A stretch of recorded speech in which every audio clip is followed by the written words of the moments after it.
Hello viewers, আসসালামু আলাইকুম। আজকে আমাদের এক্সেল ইন্টারফেসের উপর দ্বিতীয় যে লেসনটি সেটাই। ওকে, আমরা তাহলে শুরু করি। আমাদের প্রথম যে সেশনটি ছিল সেখানে আমরা ইনফো ট্যাবের ভিতরে যে অপশনগুলো আছে সেগুলো নিয়ে কাজ করেছিলাম এবং দেখিয়েছিলাম। আজকে আমরা অন্যান্য ফাংশনগুলো এবং এই ট্যাবগুলো নিয়ে অপশনগুলো নিয়ে কাজ করবো। তো সর্বপ্রথম কি আছে? নিউ। দেখেন, নিউ বলতে কি, আপনি মনে করেন যে আপনার কোনো টেমপ্লেটগুলো, আপনি বিভিন্ন টাইপের টেমপ্লেটগুলো এখানে পাবেন। তো পারেন ওপেনের ক্ষেত্রে ওপেন বলতে আপনি ফাইলটা কোথা থেকে ওপেন করতে চাচ্ছেন। যেমন মনে করেন এখানে রিসেন্ট ওয়ার্কবুকসে যেগুলো আছে সেগুলো হচ্ছে আপনি রিসেন্ট যে ফাইলগুলোতে কাজ করেছেন সেগুলো এখানে শো করবে। এখানে কোনায় দেখেন একটা পিন বাটন আছে। যদি আপনি এটাকে পিন করে রাখেন তাহলে এই যে ফাইলটা সেটা উপরে শো করবে এবং একটা পিন অবস্থা থাকবে। মানে সবসময় আপনি যখন এটা ওপেন আসবেন এটা আপনার সামনে, চোখের সামনে চলে আসবে। তো আপনি এগুলো যেগুলো পিন করে রাখবেন এরকম ফাইল, সেগুলো এরকম উপরে থাকবে এবং আপনার চোখের সামনে থাকবে। তারপর হচ্ছে ওয়ান ড্রাইভ। এটা হচ্ছে আপনি ক্লাউডে যদি সেভ করতে চান, ক্লাউড থেকে যদি আপনি কোনো ফাইল ওপেন করতে চান, আপনার ক্লাউড যে সেভিংস আছে সেখান থেকে, তাহলে আপনি এখান থেকে ব্রাউজ করতে পারবেন ফাইলগুলো। তো এটা আসলে ওই অপশনের জন্য দেওয়া আছে।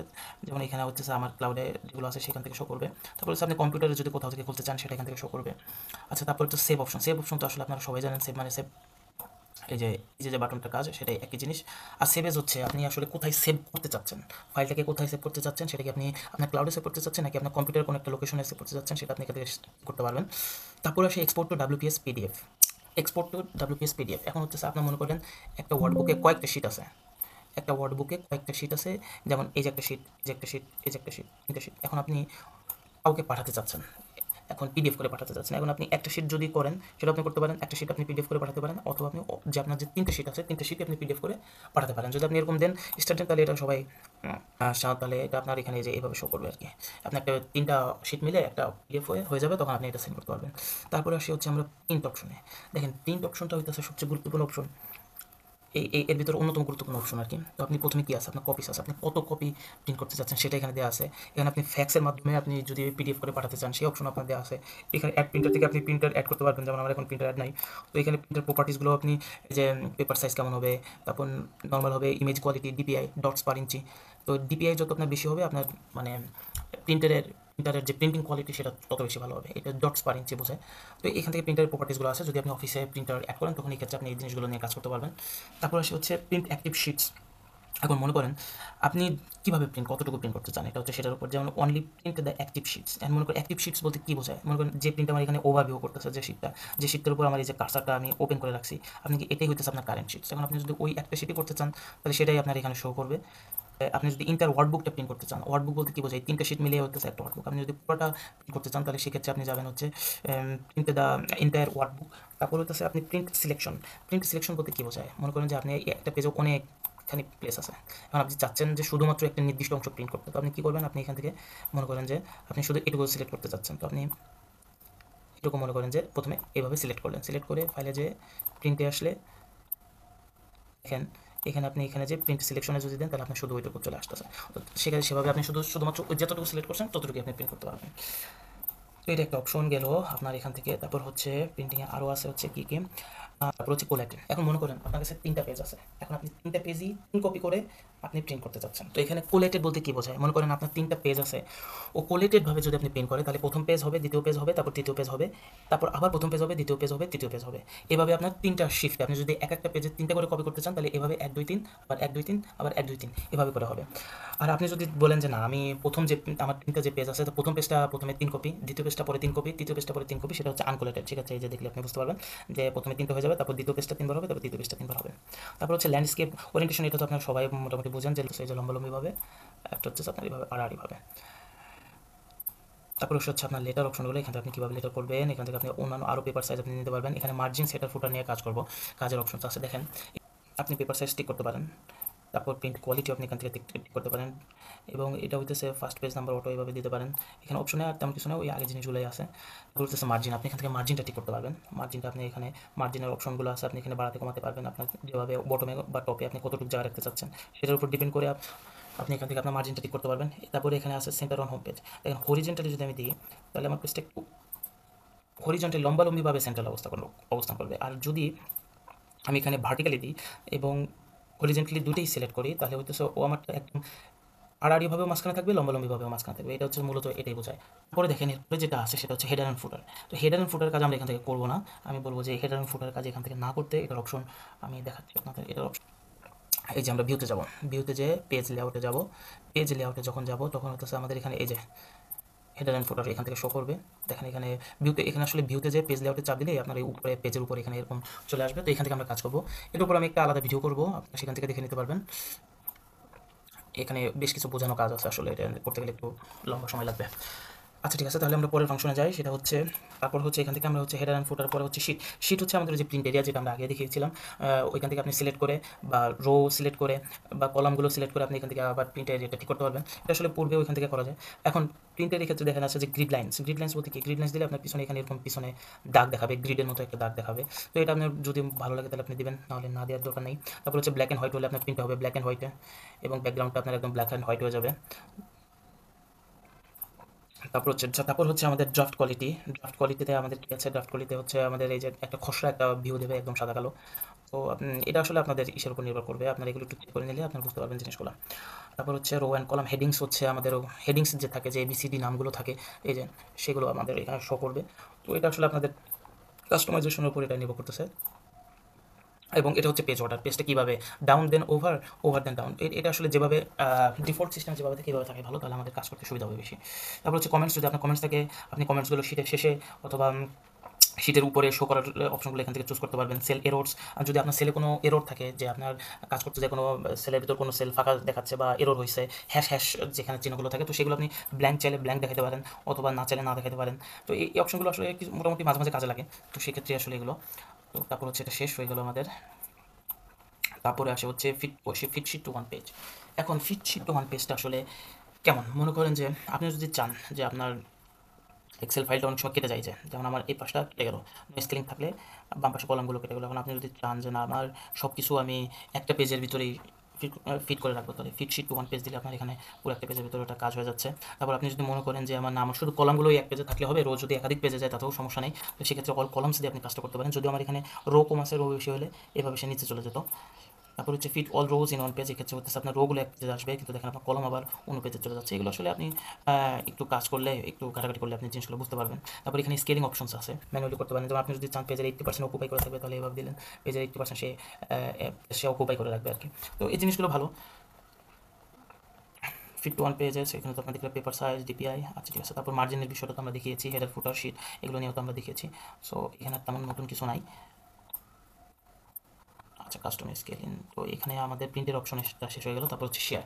শেয়ার হচ্ছে আপনি কীভাবে শেয়ার করবেন, সেখানে আপনি মেইলের মাধ্যমে শেয়ার করতে পারেন, অথবা এই যে সেভ টু ক্লাউড দিয়ে সেখান থেকে আপনি আবার অন ড্রাইভ লোকেশন দিয়ে আপনার সেই লোকেশন শেয়ারের মাধ্যমে আপনি অন্য কারোর সাথে শেয়ার করতে পারেন, যেমন অনেকটা গুগল ড্রাইভে যেরকম হয়।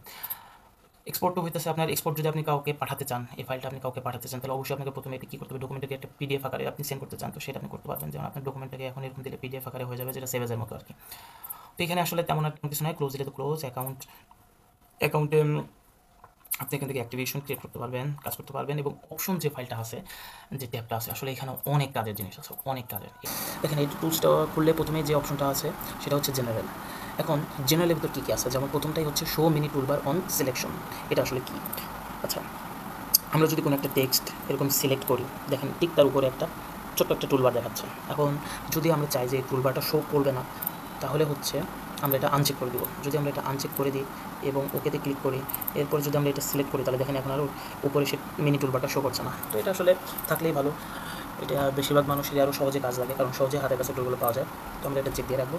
এরপরে আছে কোনটা, show quick analysis options on selection. আচ্ছা, এক্ষেত্রে আমরা যখন একটা টেবিল বা একটা কিছু আমরা যখন সিলেক্ট করি, তো সিলেক্ট করার পর নিচে এই যে কুইক অ্যানালাইসিস একটা ছোট্ট একটা টুল শো করে, তো এটার উপর চার্ট দিলে, যেমন ডাটা বার্সের উপর দিলে যদি দেখানো হয়, অথবা কালার স্কেলের উপর দিলে কালারে একটা চেঞ্জ আসে। আইকন সেটিংয়ের ক্ষেত্রে এই যে আইকন সেট চলে আসে। এখানে বেশ কিছু টুলস আছে, যেমন গ্রেটার দেন, টেক্সটের colour, clear format, text contents, সেখানে টেক্সটের যেগুলোতে কন্টেন্ট করে সেগুলোতে আপনি চাইলে টেক্সটের কালার এই যে চেঞ্জ করে দিতে পারেন। সো এটা আসলে কাজ করার ক্ষেত্রে অনেক সময় মানুষের জন্য সুবিধার কারণে দাঁড়ায়, অনেক ছোটো ছোটো কাজগুলোর মাধ্যমে করা যায়। এবং তারপর এখানে আরও প্রিভিউ আছে, যেমন চার্টস করা যায়, দেখেন চার্ট শো করতেছে বিভিন্ন স্টাইলের, টোটাল শো করতেছে, সাম কত, নিচে আমাদের এখানে সামের উপরে যে প্রিভিউ দেখাচ্ছে, এভারেজ কত, কাউন্ট কত। এখানে আসলে অনেকগুলো টুলস আছে, এই টুলসের মাধ্যমে বেশ সহজেই আমরা চাইলে একটা ডাইভার্সনমূলক কাজ করতে পারি। তো হয় কি, এই টুলসটা যদি কেউ বন্ধ রাখতে চায় বা অন রাখতে চায়, তাহলে সেক্ষেত্রে এখানে এটা চেক ইন রাখতে হবে। যদি আমরা এটা আনচেক করে দিই, দেখেন তাহলে এখন আমরা সিলেক্ট করার পর কিন্তু সেটা কুইক অ্যানালাইসিস টুলটা দেখাচ্ছে না। এটা একজন, তাহলে এটাও যদি কেউ অন রাখতে চায়, তাহলে এটা চেক ইন থাকতে হবে। আরেকটা হচ্ছে ইনেবল লাইভ প্রিভিউ। দেখেন আমরা যখন সিলেক্ট করব, আমরা যখন চার্টে আসতেছি তখন কিন্তু এই যে আমাদের প্রিভিউ দেখাচ্ছে। তো এই প্রিভিউ অন রাখার জন্য হইতেছে আমাদের এখানে ইনেবল লাইভ প্রিভিউটা অন রাখতে হবে, তাহলে ওই প্রিভিউগুলো শো করবে, নাহলে শো করবে না। তারপর স্ক্রিন টিপ স্টাইল, যেমন show feature ডিসক্রিপশনস in screen tips.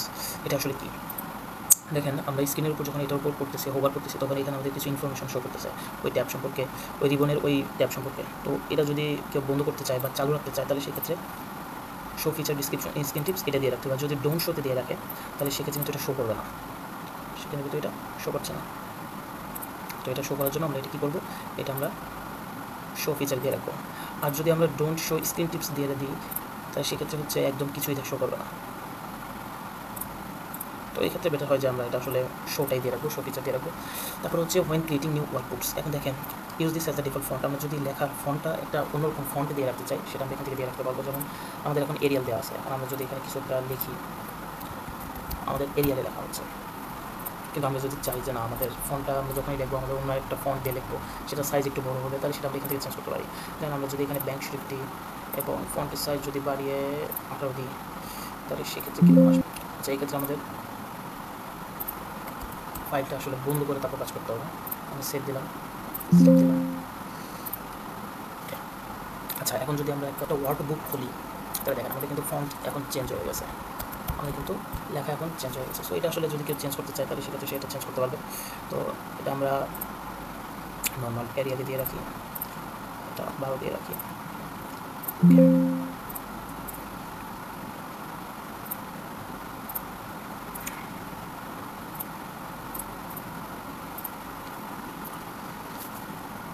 আচ্ছা, তারপরের অপশনটা আছে হচ্ছে গিয়ে দেখেন default view for the new shits. আমরা যখন একটা শিট খুলছি ওয়ার্ডবুকে, তখন আমাদের শিটটা এইভাবে শো করতেছে। কিন্তু আমরা যদি চাই যে না আমরা যখন প্রিন্ট করব, প্রিন্টের যেরকম শো করবে সেইভাবেই আমাদের শো করতে হবে, তাহলে সেক্ষেত্রে আমরা করবো কি, এখানে আমরা নর্মাল ভিউ থেকে যাই পেজ ব্রেক ভিউ অথবা পেজ লেআউট ভিউ দিলে আমাদের প্রিন্টের মতো শো করবে আর কি। তো সেক্ষেত্রে যদি আমি নতুন একটা শিট করি, তাহলে দেখেন এখানে কিন্তু আমাদের প্রিন্ট করলে যেরকম শো করবে ঠিক সেভাবে চলে আসছে, মানে প্রিন্টটা যেভাবে হবে ঠিক সেভাবে চলে আসবে। এখান থেকে কিন্তু আমরা কাজ করতে পারবো। এটা আসলে একদিক দিয়ে প্রিন্ট করার ক্ষেত্রে একদিক দিয়ে আমি বলবো যে সহজ একটা টুলস। দেখেন এখানে আমরা যখন একটা নতুন এক্সেল ফাইল খুলি বা নতুন একটা এক্সেল শিট খুলি, তখন দেখা যাচ্ছে যে আমাদের একটাই শিট থাকে। এখন আমরা যদি চাই যে না একটা না 3টা শিট থাকবে, তাহলে সেক্ষেত্রে হইতেছে আমরা এটা ইউজ করবো। আমি একটু দেখাই যে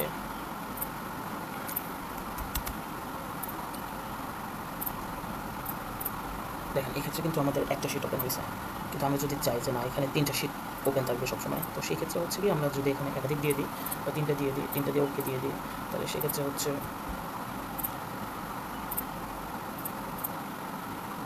এখন কিন্তু 3টা শিট খুলছে। সো এভাবে হচ্ছে আমরা চাইলে কিছু চেঞ্জ নিয়ে আসতে পারি। অপশনটা কী আছে, তারপরের অপশনটা আছে হচ্ছে ইউজার নেম, এটা আমরা নাম সিলেক্ট করতে পারি। Always use this values regarding of sign this office background. আচ্ছা, এখান থেকে আমরা আমাদের যে এক্সেল ফাইলের যে ব্যাকগ্রাউন্ডটা সেটা আমরা চেঞ্জ করতে পারি। যেমন আমাদের এখন ক্লাউডস হোয়াইট দেওয়া আছে, এখন আমরা যদি এখানে এরকম দিই যে কোনো একটা, যেমন লাঞ্চ বক্স এবং হোয়াইটের জায়গায় যদি আমরা ডার্ক গ্রে দিই এবং ওকে দিই, তাহলে এখানে যে ব্যাকগ্রাউন্ড কিছুটা চেঞ্জ আসছে। আসলে ব্যাকগ্রাউন্ড সেটিংয়ের মতো, তো আপনি এখান থেকে ব্যাকগ্রাউন্ডগুলো সেটিং করতে পারবেন আপনার মতো। আচ্ছা, তারপর হচ্ছে show the statistics when this application starts. আচ্ছা, এটা আমার মনে হয় যে এটা চেক থাকাই ভালো। এটার চেক হচ্ছে অনেকটা এরকম যে আমরা যখন কোনো এক্সেল ফাইল খুলি, তখন আমাদের দেখেন এখানে বেশ কিছু অপশন দেখাচ্ছে, আমরা সেখান থেকে সিলেক্ট করে যে কোনো একটা অপশনে ঢুকতে পারবো। আর এটা যদি আমাদের আনচেকড থাকে, তাহলে দেখেন এখন কিন্তু আমাদের অপশনগুলো দেখাবে না, এখন ডাইরেক্ট একটা ফাইলে ঢুকে যাবে। সো আমি বলবো যে এটা আসলে আমাদের ইচ্ছার উপর ডিপেন্ড করে, একটা অপশন থাকা এটা অন থাকাই ভালো।